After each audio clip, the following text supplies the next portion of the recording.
në Barcelonë, ku kjo klub të rimarrë fuqi sikur më parë. Dhe prandaj sa i kishte bën kjo seancë parlamentare në Sarajevo dhe bëhet që amerikanët të shohin që ambasadat e tyre me ambasador, pa ambasador s'ka rëndësi. Po të shohin edhe një herë se çfarë lloji të dy fish po bën Edi Rama.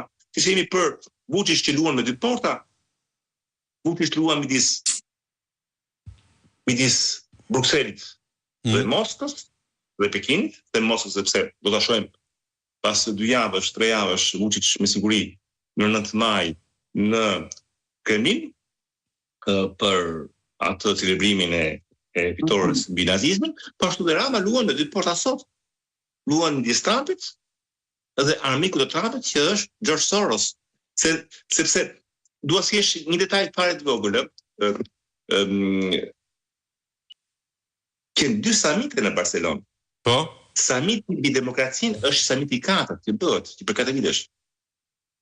Samiti global i progresistave, që samiti historik, pra është samiti global i progresistave, që u fut në Barcelonë, pikërisht për përfituar edhe nga pjesëmarrja e njerëzve, e politikanëve, e vendeve tek samit tjetër. Kjo që ajo, keq ka si thua. Po është samiti i parë historik, do të them në shkrimin tim, që Soros ta kuptonte mirë bota që është ai mbrapa, bëri edhe një mesazh në një postim në X, ku thoshte që ishte nderuar që mirëprita liderat nga 100 të botës 3000 pjesëmarrës. Pra se ai financoi. Po. Dhe kjo e bën Ramos, sigurisht nuk ka nevojë amerikanët për një seancë parlamentare për kuptuar se çfarë, jo gafe, por çfarë tradhtie i bëri kësaj administrate ky Edi Rama në Barcelonë. Por është mësues.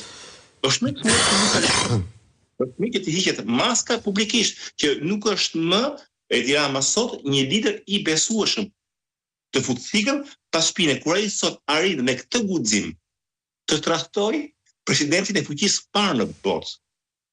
Ku i ka problema ai trahtoj pasaj miqtë e brendshëm apo aktorët e brendshëm politik si në opozitë, ata dhe brenda partisë. Ky është mesazhi që bëhet.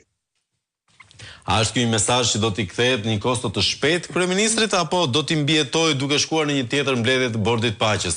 Se në çfarë kuptimi shkon Shqipëria tani te mbledhja e radhës e Bordit Paqes? Nuk e di kush parashikuar. Nëse ka një mbledhje radhje, se besoj se mund të ketë shpejt një mbledhje radhë. Sa të jetë lufta me pavozit ende konfliktin Iran, nuk besoj se mund të ketë një mbledhje radhë të shpejtë të Bordit Paqes. Jo, tani Rama si thua edhe një luan me dy porta, luan me qarën, sepse duke i bërë këtë qok Alex Sorosit, qok që e rukoj, Rama po dënohet për zgjedhjet e midterms, nëse Trump dështon ato zgjedhje, Rama të tipare që do ta shkeli me këmbë. E do thotë Sorosit, unë jam i juaj, unë kam qenë gjithmonë i juaj. U detyrova shkova te Bordi i Paqes, sepse është situata.